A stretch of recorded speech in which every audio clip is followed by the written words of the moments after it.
Welcome into Trivia Night right here on the Sports Objective. Of course, we're live on Facebook Live and, of course, live on our YouTube channel. Glad to have each and every one of you here tonight. And ladies and gentlemen, he's actually at the baseball field. Bubba Rosenbaum, how are you? I'm doing well. As you can see, I'm battling the sun like an outfielder. I see you need to have the tape underneath your eyes, right? Yeah, I need some of the black. I need some of that. Is also the old school flip shades or something. Yeah, exactly. That would be really cool. Speaking of which, by the way, folks, if you love baseball, we had a chance to, in the next couple of days, we'll drop our next podcast. We have Mick Mixon coming up, voice of the Panthers. He did a great sit-down interview with us, and also Brett Boone, a great Major League Baseball player. We had technical difficulties the other night, but we did one by phone and got done with him. That's going to be coming up. So we'll be talking about our programming coming up. Hey, Bubba, there are lots of great things to talk about if you're in Pirate Nation. Yeah, there really are. Obviously, the Major League Baseball draft going on. Congratulations to Alec Burleson. He got drafted 70th overall, which was the compensation portion of the second round by the St. Louis Cardinals, the third Pirate in the last 4 years to get drafted by the Cardinals. So that's awesome news. And congratulations to him. That is slotted just over $900,000 as far as the signing bonus. So big payday coming Alec Burleson and his family's way. So that's awesome news for him. Such a tremendous player over the last 2.5 years for the Pirates. And of course, Evan Krasinski, and then also Chris Holba and a couple other pitchers were taken by the Cardinals in 2017 and 2018. But obviously, that's tremendous news. And then, in addition to that, Dave, also some tremendous news, not for these student athletes, but as far as the Pirates are concerned, Gavin Williams, and then also, in addition to Gavin, you have Bryson Worrell, who will be returning next year for the 2021 season. So that's excellent news. And then also Cohen Marino, one of the incoming recruits, was drafted in the 5th round. His draft slot was slotted for, I think, right around $300,000, if not maybe a little more, for the signing bonus. So he has a decision to make as to whether he's going to sign or become a Pirate this fall. Well, whatever decision, I hope it's the most important thing when you're dealing, and I think that Cliff would say the same thing, is you got to look at what's in the best interest of the kid. And if the kid is ready to go as far as maturity-wise, as far as his baseball skills and career, then it's a no-brainer. But that's not something for me to decide, Bubba, or anywhere on this podcast or in Pirate Nation. We hope that he'll always be a Pirate, even if, like Mike Trout, even if he doesn't make it and step foot on Greenville. We'll claim him for sure. And as far as Gavin Williams, man, I really thought that Burleson and Williams are gone. But it's nice to see. Bubba, we've been hearing from different people, though, over the last week or so. Do you think Gavin, has he had second thoughts about leaving, and he has a chance to come back and do something special for the Pirates? Yeah, most definitely. I saw that what you're referencing regarding Gavin's second thoughts and what he said, and what Stephen Igo put out there this morning or late last night, whichever it was. But yeah, excellent to have a guy of Gavin's caliber. Unfortunately, this year he didn't see a whole lot of action. He had pitched 3 times in relief and was about to make his first start against Columbia when everything got shut down. So it's just extremely exciting as a Pirate fan and I can only imagine how Jason Dietrich and Cliff Godwin and the staff feel about having Gavin back, because I think he was rated, I want to say, something like the 78th draft eligible prospect. So it's pretty surprising, to say the least, that he's going to be a Pirate again next season. But certainly, you have him, and then Tyler Smith, of course, getting an extra year with everything that went on. And then also Jake Kuchmaner is, of course, back. So that rotation is looking very good for 2021 and beyond. And what about Bryson Worrell? I know that was maybe the most of the long shot, but so he's coming back as well. That's what I heard.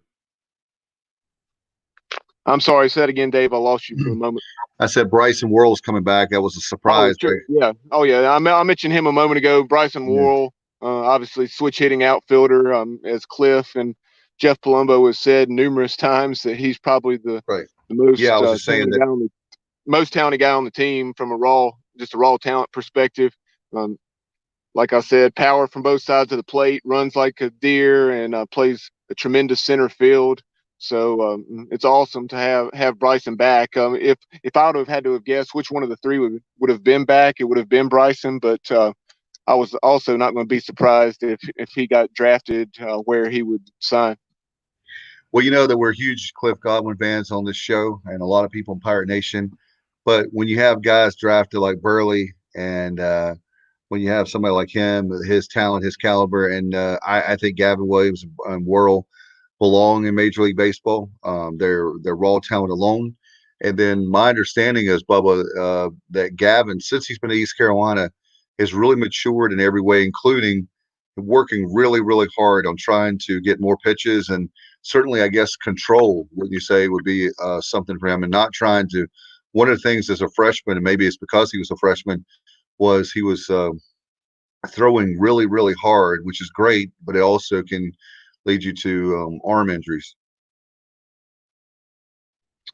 Absolutely. Like you said, he certainly improved his command his freshman year. He was effective a lot of the time, but there were certainly things he needed to clean up, like his command, and then in addition to that, developing his other pitches, developing a breaking ball, and then also that changeup, and just consistently throwing 3 pitches for strikes. And he's certainly done that. That's one of the things that Cliff was talking about, how much better Gavin was this year. And we were unfortunately only able to see it in those 3 short relief appearances. He pitched a little bit more each time out when he was coming off that injury, that very freak injury that was suffered during a rundown in practice, of all things, where he injured his, I want to say maybe it was his pointer finger, index finger on that throwing hand. But nonetheless, we'll be seeing him in purple and gold in 2021, as it seems. So that's extremely exciting. No doubt about it. And you know what? So things happen for a reason. I think that sometimes you don't know why things happen, but certainly I tell you what, if that kid stays injury free, which I think he's capable of doing with Jason Dietrich, when you have a winner like him, when you have a winner like Palumbo, when you have a winner like Cliff Godwin and all the staff, I'm a huge fan of people that are East Carolina, as you guys know, and huge fan of the baseball program. And to think that they're coming back, I mean, and the talent that we already have and the talent that's coming in rather. If you're Cliff Godwin, you got to be licking your chops right now, knowing that 2021 potentially has a look at that special year. Oh yeah, I mean, we had talent stockpiled. We were going to be in great position, even if those guys would have gotten drafted. But with Gavin Williams and Bryson Worrell coming back, and then hopefully Corn Marino will make that decision to be a Pirate. But hopefully the kid will do whatever is in his best interest. That's the main thing. But we'd love to see him in the purple and gold come 2021. But we're certainly in excellent position to have a very good season. I mean, that's the expectation every year, obviously, with East Carolina baseball. No doubt about it. We have time to let's see if we remind folks about season tickets. Bubba, season tickets are doing very well. I haven't heard, and I'll try to find out certainly early next week about the numbers, but it was at 9,700 yesterday, according to ECU Athletics. I haven't heard a turn. I hadn't heard for 9,000. Yeah, 9,792. Yeah.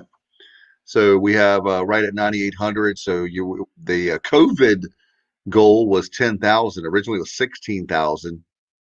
Then it's 10,000. So I really want to see if we can get up to, if we can go back to the original goal at 16,000. We'll see. But you know what, folks, you better go ahead and buy season tickets. You might not be able to get in unless you're a season ticket holder. It's that crazy, the crazy world we live in called COVID-19 world. And a COVID-19 world is very different than what we're ever used to in many different facets of your life. Don't get me started on that. Hey, can we have fun playing trivia? Yeah, here in just a moment. Have we mentioned HV3 yet? No, let's talk about that. Let's Yeah, talk Harold. about Harold Varner the third. Yeah, HV3 is playing in the Charles Schwab Challenge at the Colonial Country Club out in Fort Worth, and he is the leader. We're halfway home, and through 36 holes, Harold Varner III is at 11 under, leading Jordan Spieth by one shot. Spieth is there at 10 under, and so HV3, after firing a 63 in the opening round, uh, today got off to a very rough start.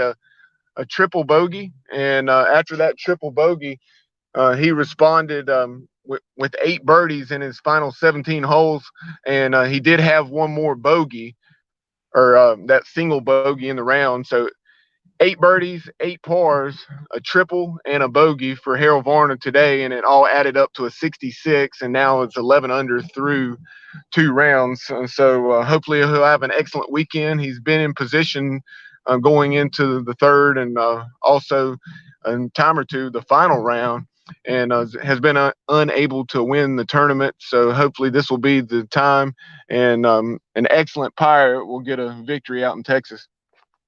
Oh my gosh, there's nobody that wants to win. Well, he probably wants to win more than me, but as far as Pirate Nation, HV3 is great for our fan base, and definitely gives you more of a reason to watch golf. I love golf, but it's great to have a pirate and one that's as talented as he is. He's got a tremendous personality. From what I haven't had a chance to meet him, but seeing him on television and around East Carolina, he's been tremendous for the fan base. And I mean, how can you not root hard for HV3? Yeah, Harold's a great Pirate for sure, and certainly hope he can get that first win. Hey, something else is taking place in Texas that I wanted to mention, Dave. I don't know if you've seen this yet because it just broke here in the last couple of hours. Our buddy Chris Vanini with The Athletic is the one that I saw spreading the news on Twitter, and that is Dana Holgerson and the Houston Cougars.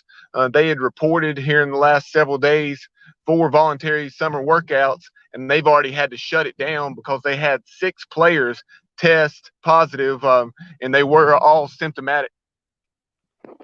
That is absolutely crazy. Wow, I had not heard that. So Bubba stays on top of things. Obviously, I was driving, so I missed that, and I can't be looking at the the tablet or my laptop like right here. But that's absolutely nuts. So anyway, want to give a shout out to Terry Gallagher. In fact, Terry's watching.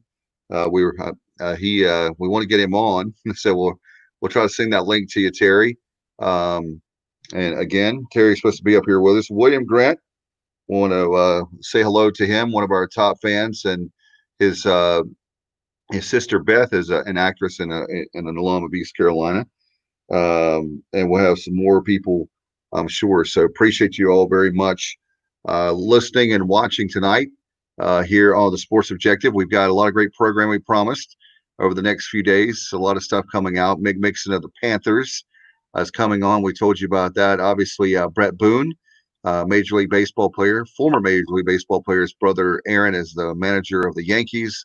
Dad was Bob Boone. All the Boone family has been tremendous. So, uh, Bub, I know we've got a great show tonight with trivia as well. Hey, by the way, folks, if you missed out, then folks need to go back and watch our Facebook or on live on YouTube or in our archives for the YouTube channel that we had a tremendous show Wednesday night with the Pat Dye tribute show. I want to thank Pat Dye Jr. and Rodney and all the former players and coaches. It was just a real thrill. And we went longer than we normally thought, but we wanted to be fair to all the players and coaches who agreed to come on because I know how much it meant to them to be able to honor their coach and Pat Dye.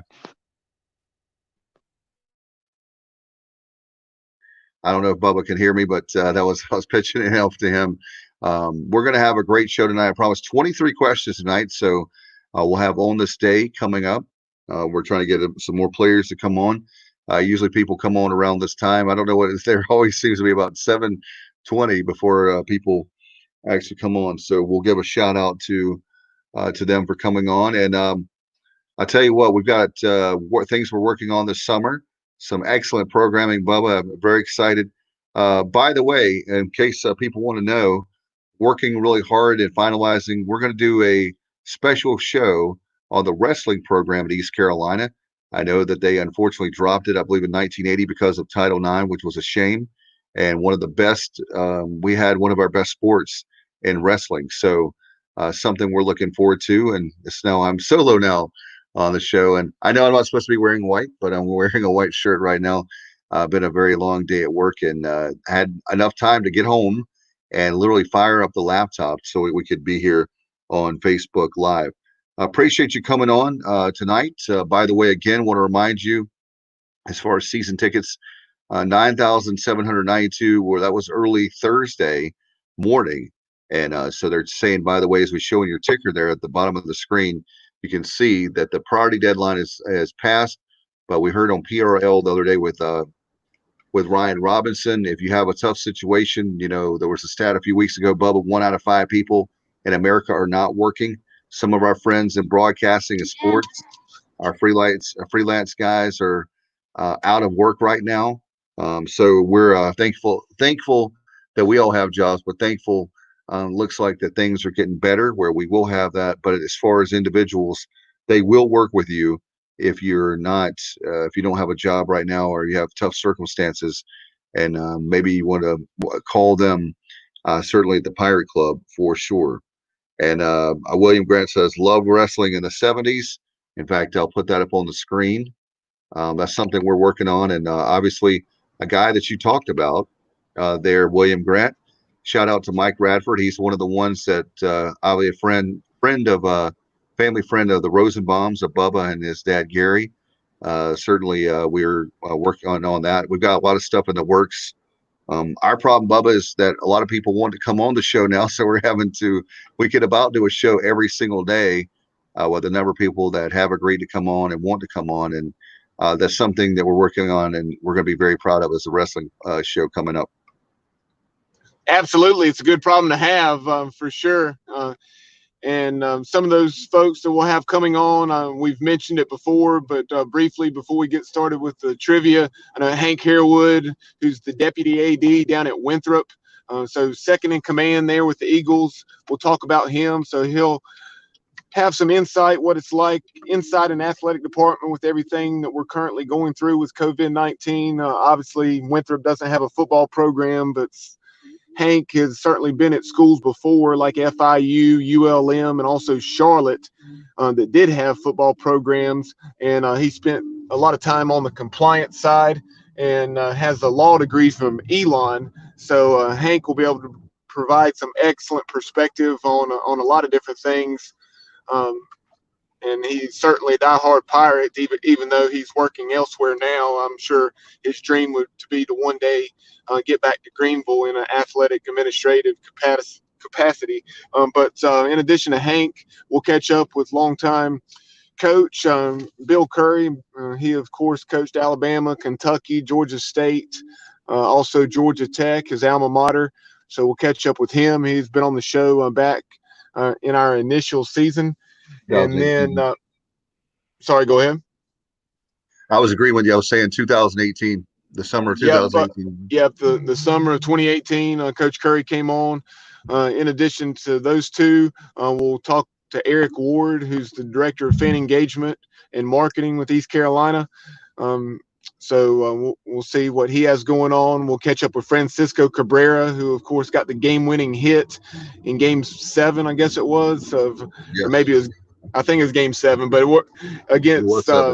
against the Pittsburgh Pirates in that NLCS back in 1991. I remember it well, even though I was only 10 years old. Since the Braves were my favorite team, I remember staying up late to watch it. So he'll be joining us, and then several others as well. So some tremendous content coming your way, both East Carolina related and otherwise.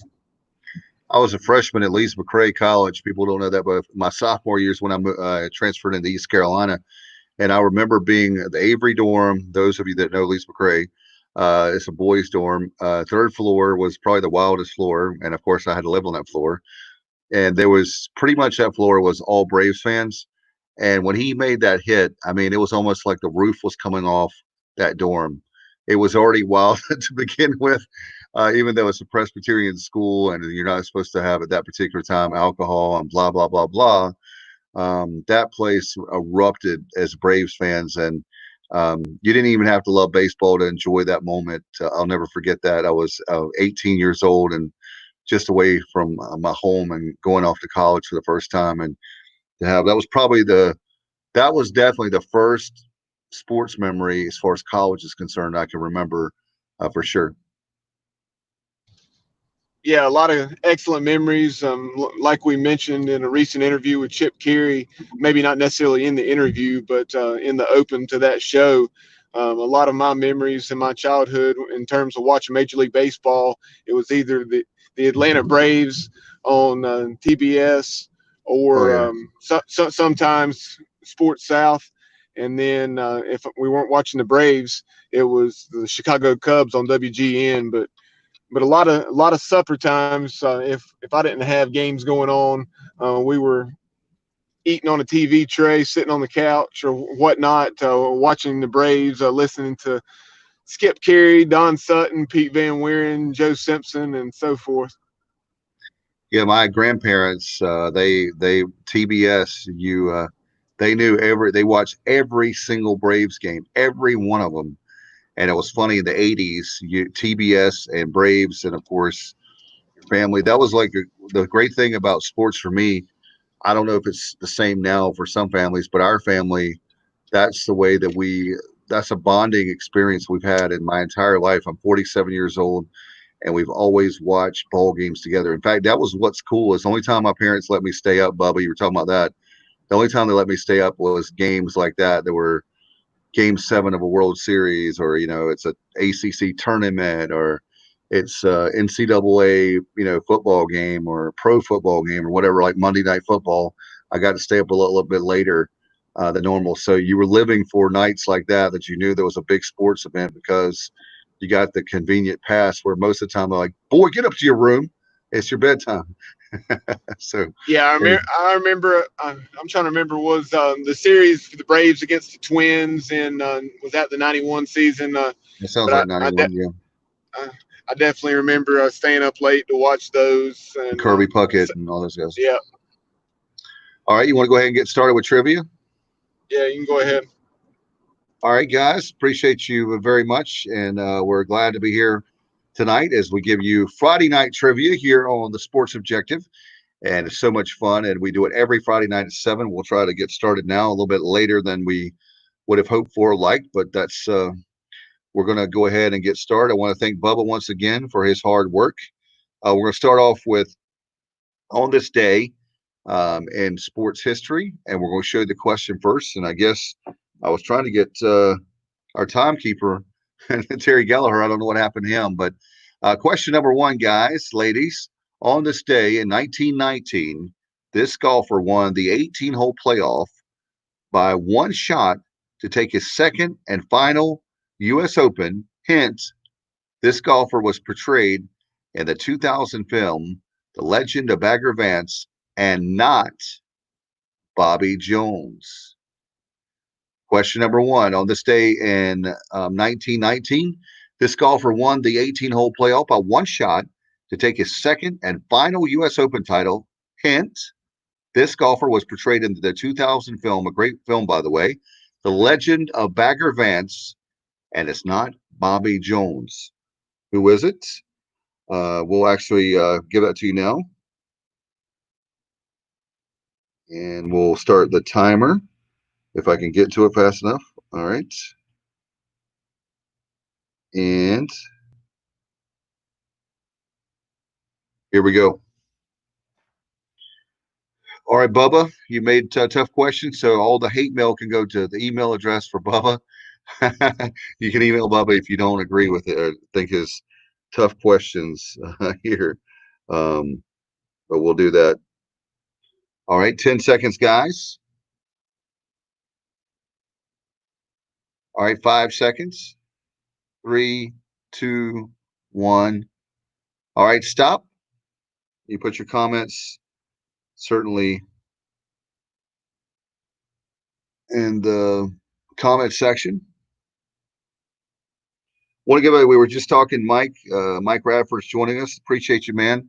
Just talking about our upcoming show with you and Coach Welburn, everybody, the wrestlers. We love the ECU wrestling team. Unfortunately, it was before we didn't get an opportunity. Those of us that were in the 90s. So we're going to do a special show for ECU wrestling, honoring that great program. And man, wish we still had it. I understand the issues with Title IX. We're not going to get in that subject, but anyway, glad to have Mike. Johnny Gardner is on with us. Obviously, William Grant. Appreciate you guys very much for coming on tonight. And we'll give you the answer. And the answer is Walter Hagen. Walter Hagen is the answer. Question number 1. So I guess, Bubba, are you there? I guess nobody got that one. Yeah, I'm here. I didn't see any comments come in. Yeah. All right, let's go to question number 2. We're gonna. Yeah, no. Johnny Gardner had said Bobby Jones, but I guess he didn't see the question. I said it's not Bobby Jones. Well, never mind. I see what he said after that. Dang. Yeah. Question number 2. On this day in 1948, this golfer won the U.S. Open and 3rd of his 9 major titles. He still has golf balls named after him today. So we'll do that again. That's actually not too, you can figure that one out. Those of you that know a little bit about golf like I do. I'm not a golf expert. Number 2, for on this day in sports history, 1948, this golfer won the U.S. Open and 3rd of 9 major titles. He still has golf balls named after him today. Who is he? And we'll start our timer. We'll do it right now. 20 seconds on the clock. All right, so we have 15. Keeping an eye on people putting up their answers. And we'll go 10 seconds. 5 seconds remaining. And stop. All right, if you'll put on your answers on Facebook, and certainly will. Number of folks watching tonight, thank you so much for watching on Facebook Live, and of course our Sports Objective channel, YouTube channel. Appreciated. There's 2 ways that you can watch any of our live events that we have on social media. So appreciate all of you for being here tonight. And do we have anybody? I was trying to. Bubba, do you see anybody? I'm looking at the comments. I don't see anybody that's put the answer. But if no, I haven't. I haven't seen any. Ben Hogan.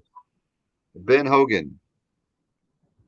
All right, so we're going to get away from golf, so maybe that'll help. This is actually, guys, this is an easy question coming up, okay? I knew this one.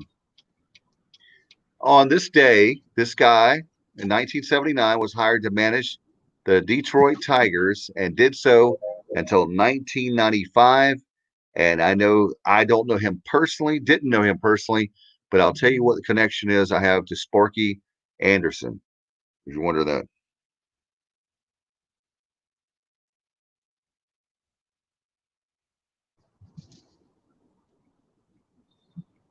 Question number 3. Yeah. Question number 3. On this day in 1979, this guy. What was it you just said? You just told him the answer. I know that. I just realized that. This guy was hired to manage the Detroit Tigers and did so until 1995. And we'll give you 20 seconds starting now. And we'll keep an eye on the time. All right, 10 seconds. Yeah, Johnny Gardner, he caught that. Well, I got to give you guys on the scoreboard, right? That's probably the easiest question. You needed help with the other one, not that one. Johnny's laughing at me. All right. And time. And the answer, yes, I gave it away. And it's right here. Sparky Anderson. Sparky Anderson hired my great uncle Roger Craig, who went on to manage he went on to being the pitching coach of the 1984 world champion Detroit Tigers. And then in September of 85 until the end of the 92 season was a manager for the San Francisco Giants. So Sparky Anderson will always be very special to me. God rest his soul. All Hey, right. now, Dave, before we go to the next question, you know what Joe Dooley would tell you right now, and just like he told that official against Houston a little over a year ago, no, nice job, Sparky. That's a good one. I hadn't thought about that. You caught me off guard. That's great. All right, I'll try not to do that, but it was like this. I knew that one by heart without even having to think. Okay, let's see. Question number 4 on this day in sports history, 1990. This longtime Yankee southpaw became the ninth pitcher in Major League Baseball history to notch 2,000 plus career saves. That was his final year in New York. He also pitched for the Giants, A's, Blue Jays, and CH, the Cleveland and CH. Okay, so help me out Sorry, there. that got cut off. It's the Chicago White Sox. There should be a Okay, W there. okay. I was wondering because there's 2 teams in Chicago, so I thought it was Chicago. I couldn't remember which one. On this day in 1990, for sports history, this longtime Yankee southpaw became the ninth pitcher in Major League Baseball history to notch 2,000 plus career saves. That was his final year in New York. Also pitched for the Giants, A's, Blue Jays, and the Chicago White Sox. Who is he? And we'll give you 20 seconds starting now. We'll see how many people can get this answer. Johnny Gardner said he'll take that layup. Well, yeah, yes. I know you would, Johnny. Most of these guys would have known Sparky Anderson. So for question number 3, so you got that one. You're on the sport. Sparky Lau putting funny comments. All right, so wrap up those 20 seconds, folks. All right, and we'll do so now for question number 4 on this day in sports history, and the answer, Dave Righetti. How about that? I hadn't heard that name in a long time, Bubba. Good job. Good job there. So Dave Righetti was the longtime Yankee southpaw, becoming the ninth pitcher in Major League Baseball history to notch 2,000 plus career saves. And that 1990 was the last year he was in the Pinstripes in New York. All right, question number 5. On this day in 2017, this Texas Longhorn scored 39 points as the Warriors won the NBA Finals 4-1 over the Cleveland Cavaliers. How about that? Question number 5. On this day in 2017, this Texas Longhorn scored 39 points as the Warriors won the NBA Finals 4-1 over the Cleveland Cavaliers. Who is he? And we will start the clock for 20 seconds right now. This is. Hey, Dave. Riley's favorite player is Stephen Curry, so he said, "Welcome to Oracle Arena." Alexander, he and Alexander have something in common. I think a toss-up between LeBron James and Stephen Curry are Alexander's favorite. In fact, his room, we're going to renovate this summer, is going to be all basketball. I've been collecting a lot of stuff. It's going to be really cool. So, all right, we'll call time. And the answer is, ladies and gentlemen, this is an easy one, Kevin Durant. All right, Johnny Gardner, I believe he's got 2 right. 2 questions right. I want to give a shout out to the voice. Hey, by the way, hey, Bubba, the voice of the Sports Objective, Brian Freeman from the Miami area. He's watching tonight. Want to give you a salute, sir. Appreciate you very much for all the coaching he gave me, and I've had a lot of great bosses in radio. I was fortunate and blessed, and he certainly was my last one as far as every day full time. So I want to give him a shout out. It means the world to have somebody of that magnitude. He's very humble and kind as a person. He probably is mad at me for bringing his name up, but thank you very much, Brian, for watching. It means a lot to have you on tonight. All right, on this day in sports history, question number 6. 1971, this former left-handed hitting Braves first base outfielder was born. He also played for the Padres 7 seasons and the Giants 1 season. And who is he? Question number 6, we'll read it again and then give you 20 seconds. On this day in 1971, this former left-handed hitting Braves first baseman and outfielder was born. He also played for the Padres 7 seasons and the San Francisco Giants 1 season. Who is he? And the clock starts now. 20 seconds we have on the clock, and we'll give you that time to come up. We'll have 10 seconds left, gentlemen, ladies. We have what I call trivia voyeurs, people that watch us that don't play. So thank you very much for doing that. And we'll call time. Bubba, you made these questions, brave questions, didn't you, tonight? I guess he couldn't hear me, but the answer, Ryan Klesko. How about that? Hadn't heard that name. You're bringing back a lot of baseball memories, Bubba, for the questions that you have. Just coincidental as far as it being a Braves question. It just happened to be. Yeah. For people that don't know, Bubba's a huge Braves fan. I'm just teasing him. I know you didn't. I know it's coincidental, but I just had to give you a hard time for that. All right. Question number 7 on this day in sports history. In 1979, this Iowa Hawkeye, an eventual longtime target of Peyton Manning, was born. And one of my favorite players in more modern, I guess, football. And I'll explain why in a second. So, all right, so we'll put time on the clock. 20 seconds, gentlemen, ladies. Here we go. Again, on this day in 1979, the Iowa Hawkeye, an eventual longtime target of Peyton Manning, was born. Who is he? For those of you who love trivia, I don't know if you saw tonight, is the very last original show they have in the can for Jeopardy. So we're every Friday night, so you can count on us. But eventually they'll be able to go back and do Jeopardy. But tonight is the last episode they have in the can for original programming. They're going to do some reruns and maybe some best ofs or something until they can get that. All right, time is up, and the answer is Dallas Clark. Back when I was really big into when fantasy football for NFL was big, I actually picked him and got a lot of points there. And yeah, it's a tight end, exactly, Johnny Gardner. And so Dallas Clark will always be special to me because of it wasn't like the kid growing up and you see this fantastic player. It was because he got me a lot of points in the league. I didn't know what I was doing, and I held my own. I didn't win that year. But Dallas Clark was one of the reasons why I didn't get myself embarrassed by the people that were reading all the magazines and all the newsletters and all the internet stuff about fantasy. I never got into it that big. I just did it for obviously the fun of it. Like we're doing trivia tonight. We'll give you a gift card and certainly a lot of cool things there. All right, let's see. Question number 8.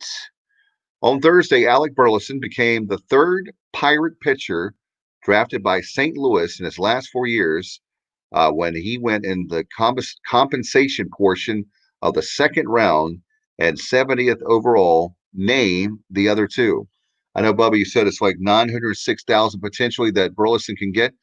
So his family, I know that they're tickled to death. Alec is a great, and how about this, 2-time academic All-American. So very proud of Alec for that too. But as Coach Godwin would tell you, Coach Godwin would say, hey, not only do you not play if you're a bad student in East Carolina, he said, Dave, they don't even practice. Last time I talked to him. So question number 8, on Thursday, Alec Burleson became the 3rd Pirate pitcher drafted by St. Louis in the last 4 years when he went in the compensation portion of the 2nd round and 70th overall. Name the other 2. And we got that. I think we alluded to that at the very beginning of the show, too. And we'll do another 10, 15 seconds up there.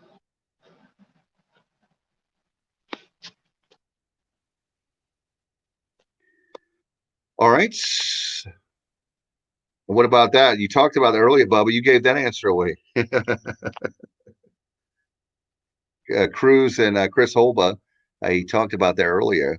And that those 2 guys drafted a few years ago.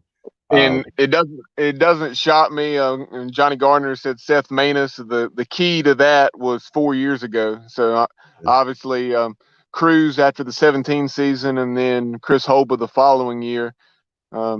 after the 2018 season. And so Seth Maness, yes, was a Cardinal, right. but he was way back, I guess, in 2000 and Four. no, not that far back, because he was on the 2009 Super Regional team. That's right. Yeah. God. Yeah, I got it wrong. He was a senior, I want to say, in 2012. Okay. So it's right before. No, 11, because he was a freshman in 2008 when we went down to Coastal. So yeah, Seth Maness was 9 years ago. Hard to believe time's flying. I had him back in. I was thinking about another pitcher. Hey, question number 9. This Pirate recorded a no-hitter against Memphis in 2005 and was drafted in the 3rd round, 95th overall by the White Sox later that year. Who was it? This Pirate recorded a no-hitter against Memphis on this day in 2005 and was drafted in the 3rd round and 95th overall by the White Sox later that year. So a great question, and I didn't know. I forgot this one, so I have to admit, I missed this one for sure. Didn't know this one, even being a Pirate. But it just says a lot about the program, the baseball program that we have. I think Cliff is taking it even higher and higher and higher. And that O word, eventually we will be able to say Omaha and put Omaha and the Pirates in the same sentence. I think it's only a matter of time. I really do. And man, having Gavin Williams back, Bryson Worrell back, oh my goodness, that is going to be phenomenal. What it's a team we were already going to have, but to have those two gentlemen back. And by the way, our good friend Corey Glore, we're going to get him back on, Bubba, here very soon because I want to get his take. I'll have to text him and tell him, was he really shocked at Gavin? Yeah, I was really shocked. I didn't think he was coming back. Yeah, the answer to this question, I was actually at that Memphis game in 2005 when this guy pitched a no-hitter, and it was a Sunday afternoon, and so it was one of those 11 a.m. starts, I believe it was. Yeah. And Memphis had a lot of fun downtown the previous night, and it showed.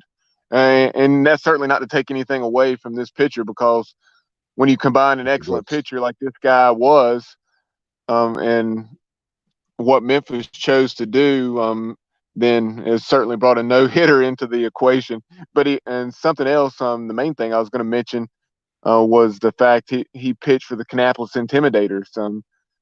Oh, wow. Back, I don't know if it was 05 or 06, somewhere through there, he pitched for the Intimidators.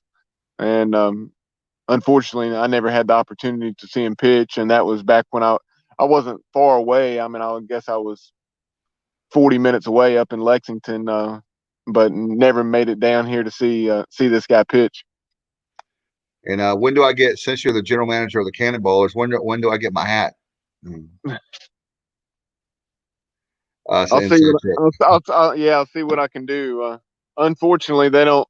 The new era hats that they have in their store don't fit my big head. Yeah, I'm not doing that. It's going to give me it'll be on my head so tight like that. Feels like somebody's hand on it that I'll have a headache. Question number 10. This Pirate shortstop and Canada native. Hey, we did.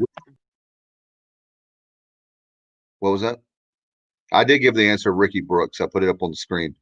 So, gentlemen, that you're still watching, Ricky Brooks was the answer for the no-hitter against Memphis in 2005. Bubba must not have seen it.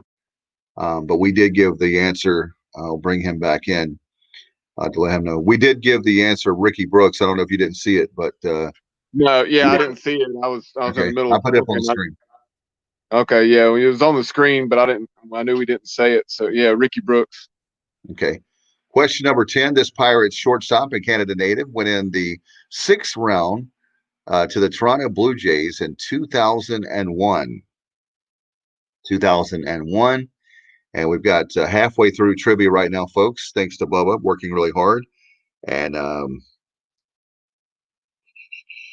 see, Johnny Gardner's got an answer up there. We'll give you about another 10 seconds, guys, ladies watching right now. Appreciate. Even my mom is watching right now. So that's pretty cool when your mom watches, mom and dad. So appreciate her. Give her a shout out. She brought me into this world. So did my dad. So I got to send them some love. You know how that is, Bubba. Anyway, let's give the answer to that question, the Pirate shortstop from Canada. And that will be Lee Delfino. Lee Delfino is the answer to that. And appreciate Bubba for the questions tonight. Question number 11. This East Carolina Southpaw was drafted in the 21st round by the Padres. It went on to pitch in the big leagues for the Padres, Pirates, Rangers, Angels, and Cubs. And his major league career, MLB career, concluded in 1998. What a year to go out, for sure. Again, we'll read that question for you. Question number 11. The ECU Southpaw was drafted in the 21st round by the Padres and went on to pitch in the big leagues for the Padres, Pirates, Rangers, Angels, and Cubs. His Major League Baseball career concluded in 1998. Who is he? And we'll put the comment up real quick and then bring this back. And Johnny says, "Man, I just can't get it right tonight." Johnny, you're doing great. I know they're like I told you guys, don't kill. You can kill Bubba, don't kill me when it comes to these hard questions. Number 11, this ECU Southpaw was drafted in the 21st round by the Padres and went into pitch in the big leagues for the Padres, the Pirates, Rangers, Angels, and Cubs. His major league career concluded in 1998. And the answer, we'll give it to you now, is Bob Patterson. Bob Patterson. And that's very, very cool. So we've had so many players drafted and so many All-Americans. And like we just mentioned, we're so proud of Alec Burleson. I know Coach Godwin put out a tweet today about how proud he was of Burley being a two-time academic All-American, and including, not only his great on the field, but his off the field work in the classroom. And I always hear, and it's true, I will tell my kids all the time, the notice is student athlete, the student comes first. And Bubba, are you home now? I am. My phone died. Okay. All right. So we got Bubba back with us, and appreciate Johnny Gardner put Bob Patterson. So I think, Johnny, you got 3 correct answers. He's having a tough night, he said, Bubba, but I think he's doing very well overall. Okay, these are questions, obviously, about dealing with, of course, Major League Baseball and the Pirates in the draft. Next question. Question number 12 for Pirates that are drafted. Obviously, draft was last night. Very proud of Alec Burleson. Certainly his, I think, number 70 overall. So congratulations to him in the compensation portion of the draft. Question number 12. This Pirate slugger was a Golden Spikes Award candidate for a top player in college, before the top player in college baseball, and drafted in the 22nd round by the A's. ECU football recently got a transfer from Oklahoma with his name. I hadn't thought about that. Good point, Bubba. This Pirate slugger was a Golden Spikes Award candidate for the top player in college baseball and drafted in the 22nd round by the A's. ECU football got a transfer from Oklahoma with his name. So head coach Mike Houston gets a guy that has the same name. It's obviously a different player, different era. But certainly, let's get 20 seconds on the clock. We'll do that for you now.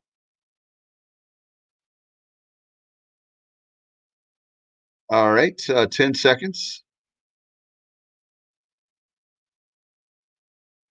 5 seconds. And stop.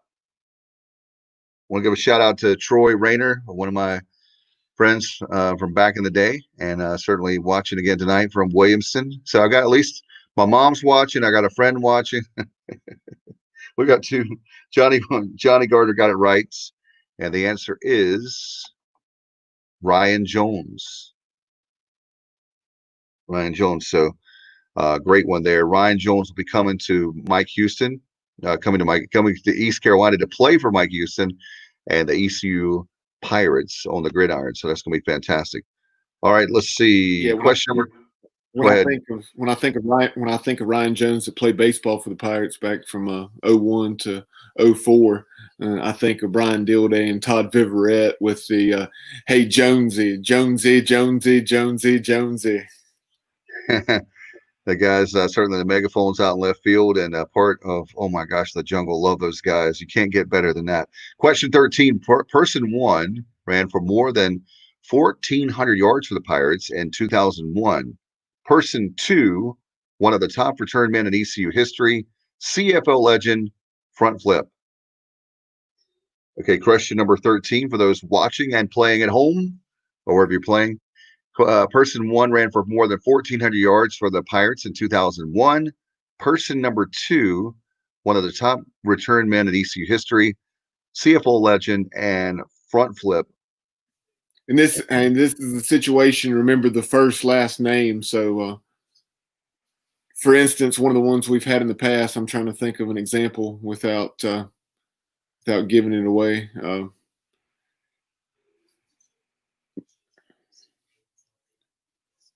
But for example, Johnny Hank Aaron, Hank Aaron. I'm trying to remember the one we had with. He's asking you, is it a two-part answer, Bubba? Johnny's asking you. Person one's last name is the second person's first name.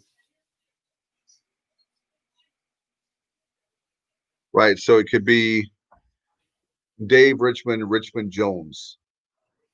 So that way there's two different people. Don't you just love those people that have two last names? I'm kidding.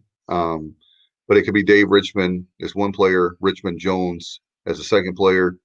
And that way you have their names. And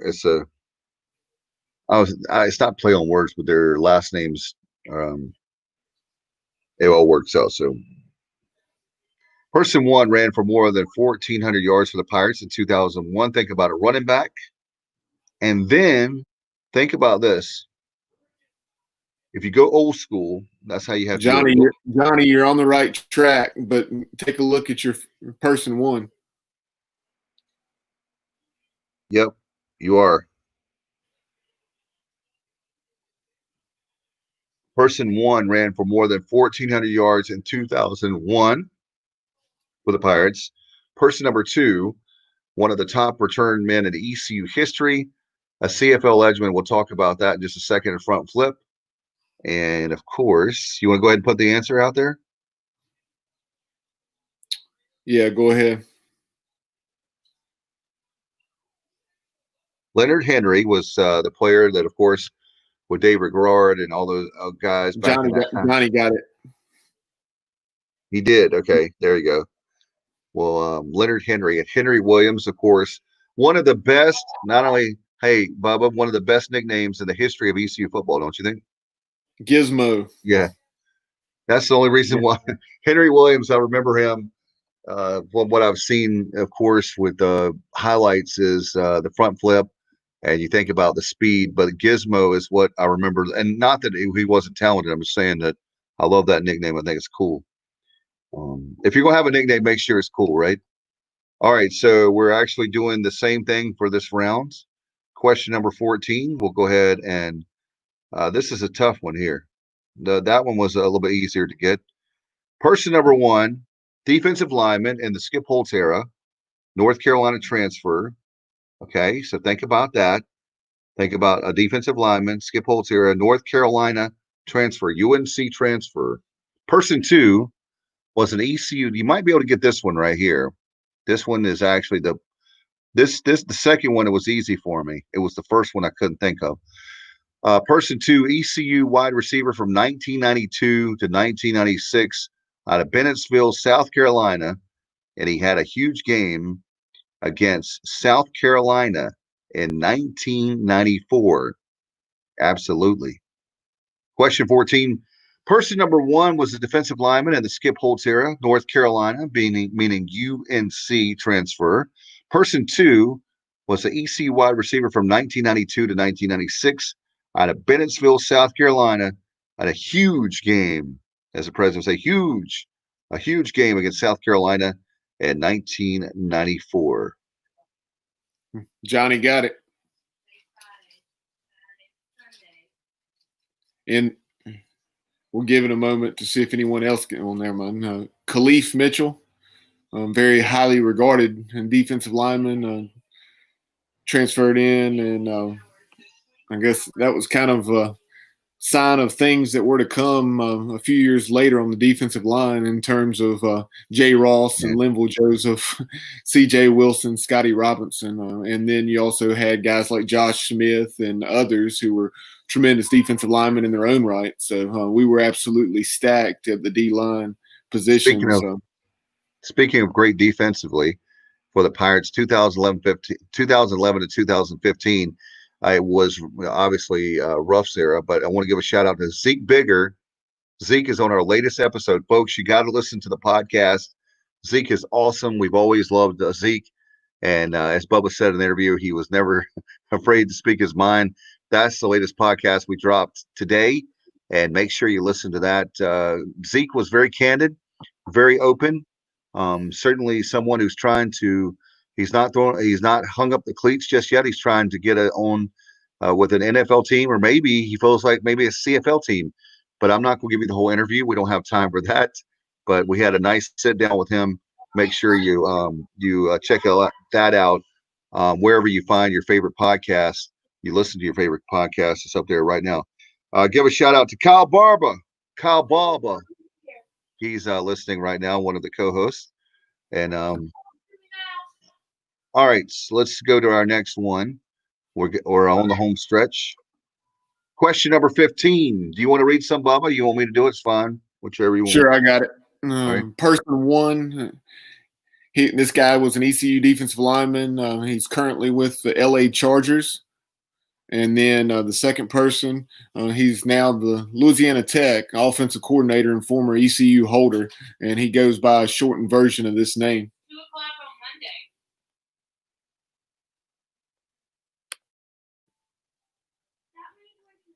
on Monday. All right. Want to give a shout out to Stacy Rosenbaum listening. We can hear her in the background. So, hi, Stacy. All right. We've got about 10 seconds. We have 23 questions, I believe, tonight, right, Bubba?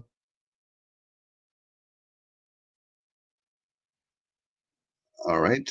And we'll give you the answer. And Johnny is correct. Linval Joseph Sloan. Obviously, he typically goes by Joe Sloan. All right. So that was question number 15. Appreciate all the people watching tonight. Wow, thank you so much. Means a lot to us. Tell everybody every Friday night, 7 o'clock, we do this. Appreciate Bubba for your hard work. And we'll do let's go ahead and do question number 16. You want to trade? I'll do one, you do one. I'll read this one. Question number 16, person number 1 is a 2020 Pro Football Hall of Fame inductee who's a Memphis Tiger. Oh, I think I may know that one. He's a Memphis Tiger and St. Louis Rams wide receiver from 1995 to 2007. I know that one. Person number 2, former New York Jets and Cincinnati Bengals head coach. That one's what I know we're playing along here. The first one I know, the second one I don't know. So I remember that what gave it away for me, Bubba, was not only the Hall of Fame inductee, but for this year, but the St. Louis wide receiver. All right. Give me a few seconds on there. Thank you, Johnny. The pride of Salisbury, North Carolina. Oh, I want one of those. Cheerwine. And tonight, if you win, you get a case of Cheerwine. No, I'm kidding. We'll give another gift card away tonight. That's what we compliment and deep pockets, Dave.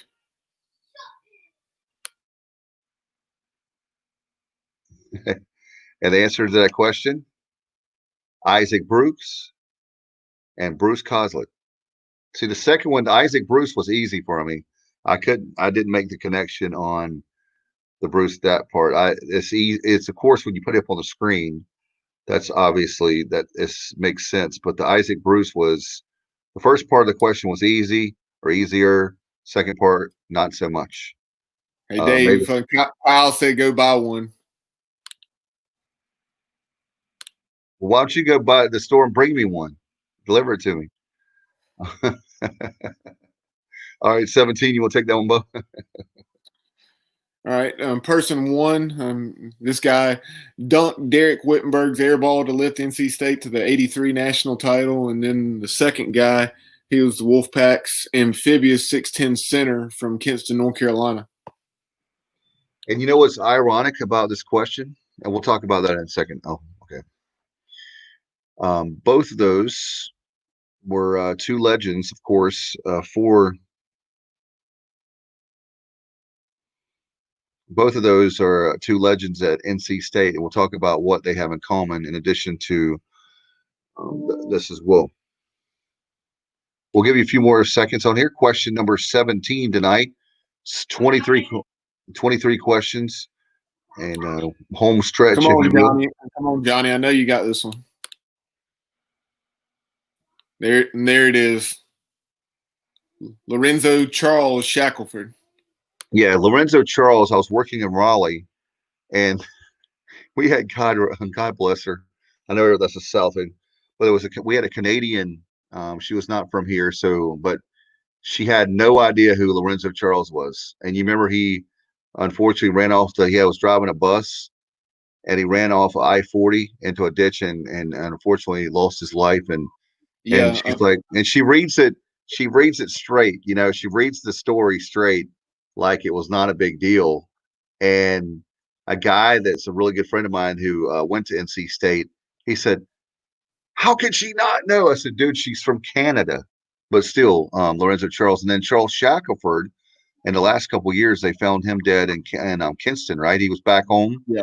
And both of them have passed away in two big if you remember the Jimmy Valvano era, those are two names that you would definitely have to come up with during his time as the head coach of NC State Wolfpack. Yeah.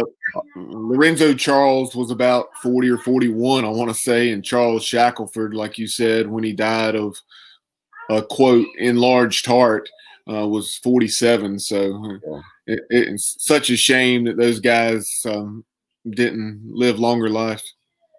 No doubt. Let's go to question number 18. You gonna take that one? You want me to take it? I'll take it.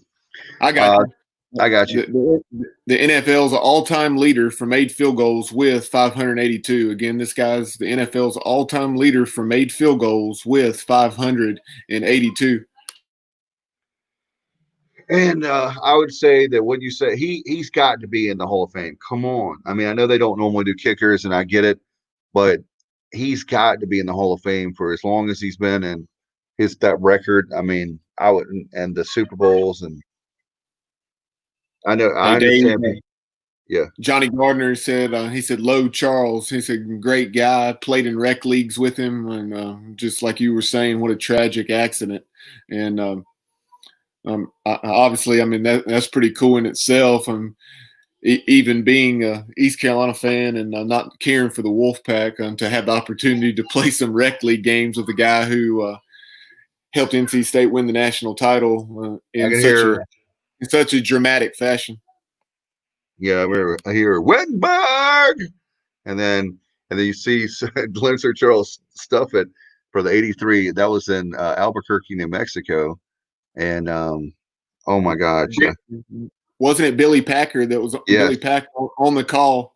Yeah, where he said like on the dot or whatever. Yeah, what happened? And then you see Valvano. I didn't want to know what he was doing. He was so excited. He was looking for somebody to hug. That's why he's running around the court. That's the infamous story there. And back then you had 1982 UNC winning it, and then 83 NC State back to back. That was cool for I guess those fan bases, and if you watch ACC basketball, for sure. All right, let's go back to question number 18. We wanted to put that comment up. You can obviously put comments up in there. This NFL, the NFL's all-time leader for made field goals with 582. Sometimes That was a good guess what Johnny's saying, but Johnny, that's not correct. I will tell you that it's not correct, and you're gonna be upset when you see it because I think that he had the record, right, Bubba? What Johnny put?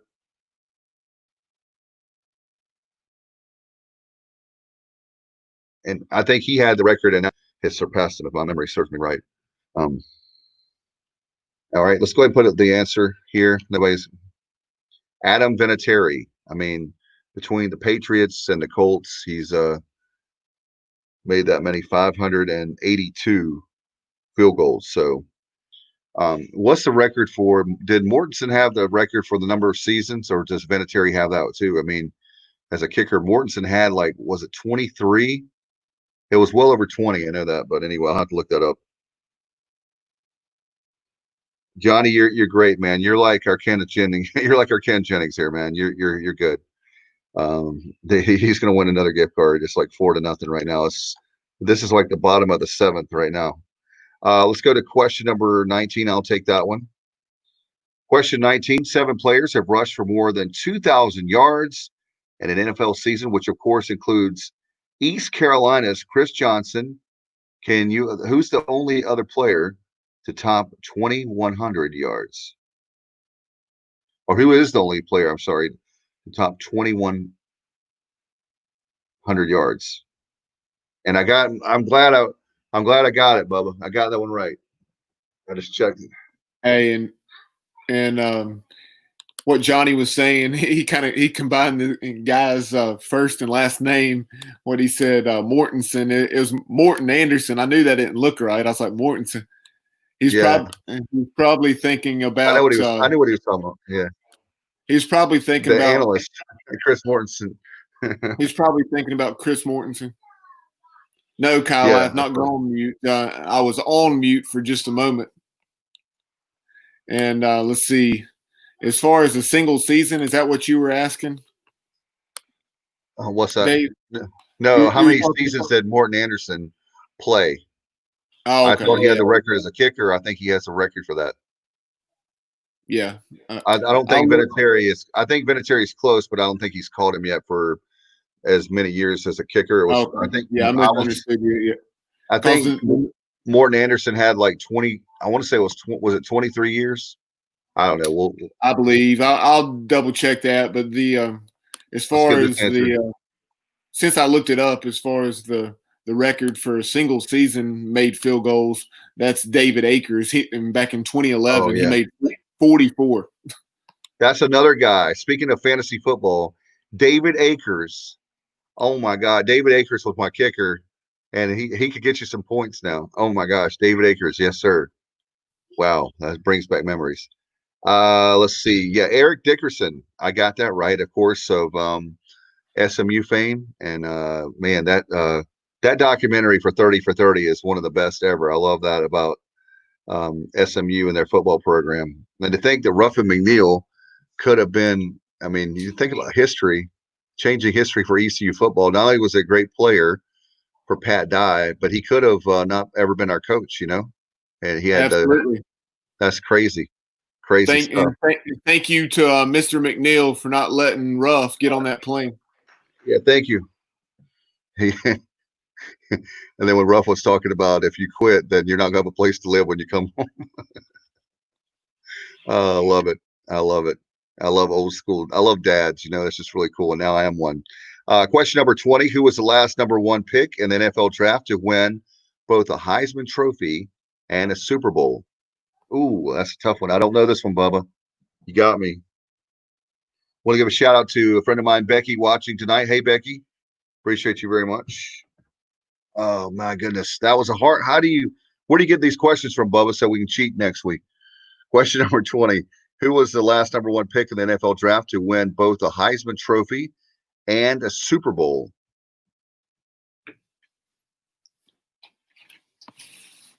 You love dads.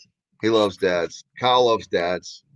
Dave, the questions come from right here, so nobody's getting to the answers unless you're Stacy. Hey, Stacy. Yeah. Hey, Stacy.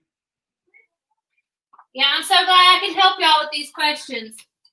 Thank you. You're welcome. All right, let's see.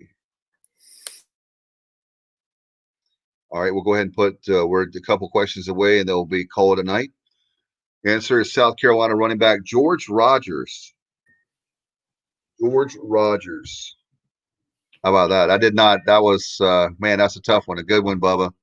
I love it. You made me have. I'm getting a headache now for these questions. You're making me think on a Friday night. Bubba. All right, question 21. We got 3 questions left. Bubba, you want to take it?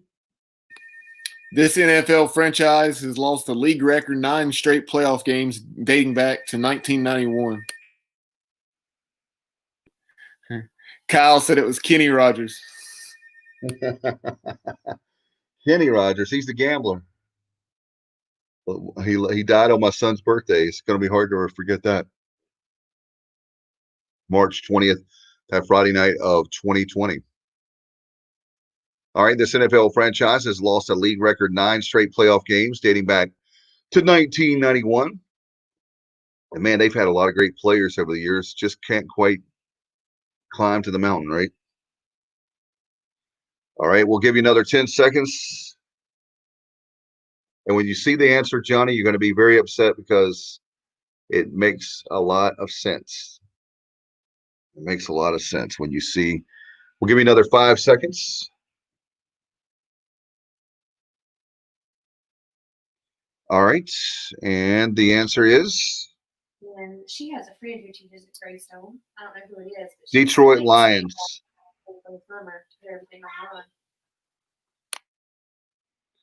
All right, so the Detroit Lions there, and maybe one of these days they can win the Super Bowl.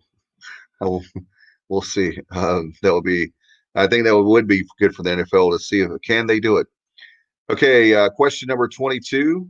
Arizona State holds the record with 4 number 1 overall draft picks. What is the only other school with multiple top picks?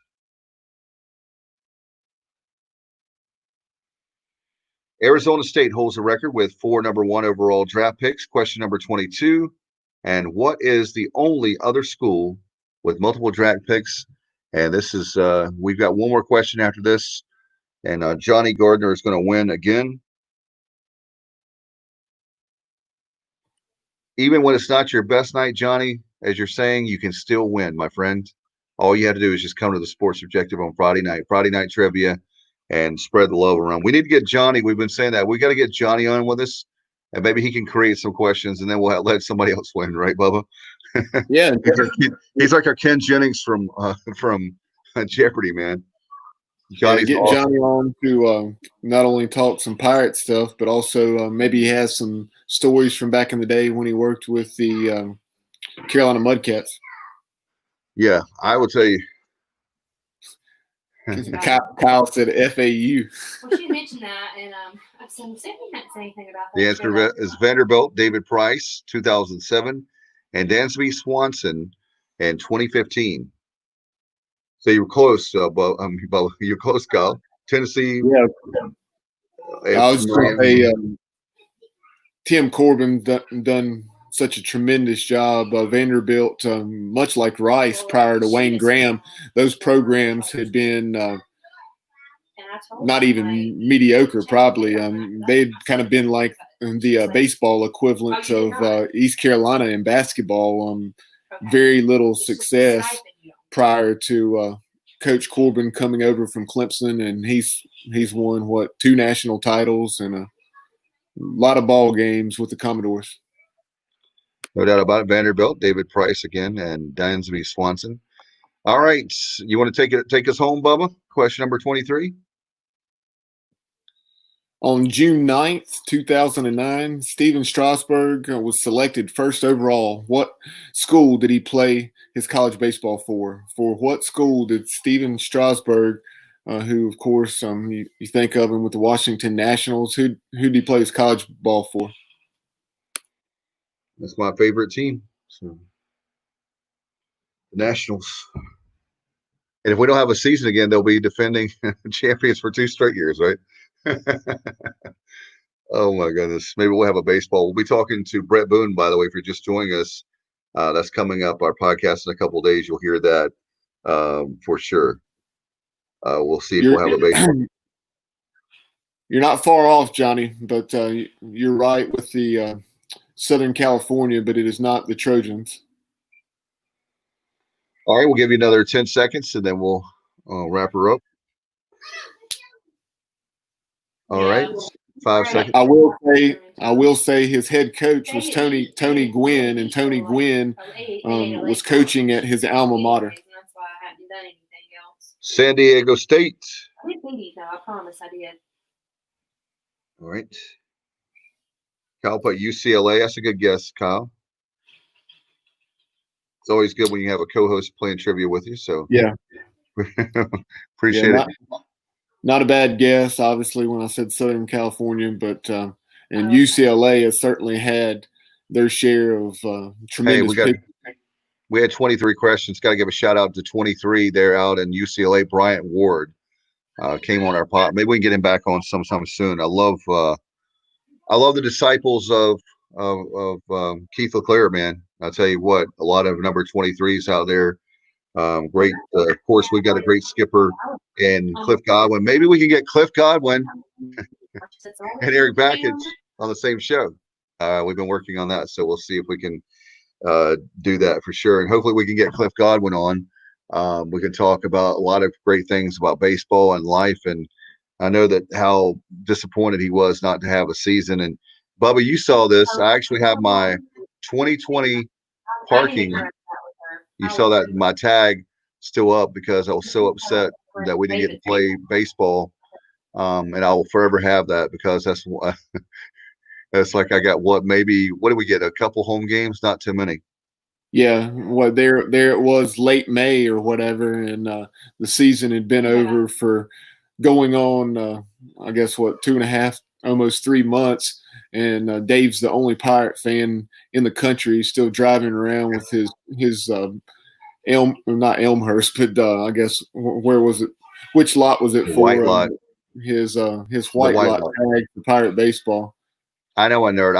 I told you I love baseball. I love Cliff Godwin. I love the whole entire staff. And I just thought it was a raw deal. You know, when we had, I thought at least it was definitely a regional team. And what was it? D1 baseball. They put us as a 2 seed at Duke. No offense. We love Chris Pollard. He's come on the show. He's very good to us. And Duke is not the Duke that we grew up with in baseball. It's definitely legit now. There's nothing against that. Yeah, Duke may have very well been hosting. So yeah, I'm not going to say anything negative about the Blue Devils, and I know you weren't. But I'm saying that I thought we would host one. That's what I'm saying. Not Duke wouldn't. Yeah, I think they would have probably been hosting. I think we would have as well. Yeah, so that's why I was having a hard time seeing us as a 2 seed. But anyway, it doesn't matter. We didn't get a chance to play it. Duke is a great program. East Carolina is a great program. In fact, to have all the programs that we have in North Carolina with baseball, it's one of our most, if not the most listened to podcasts we've ever had with a preview for the whole state of North Carolina baseball when it comes to colleges. So if you haven't listened to that.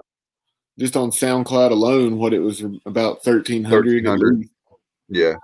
All right, Bubba, let's talk about congratulations, Johnny. Another great win, my friend. Your win streak continues. Talk about the programming we have coming up, and we'll get out of here.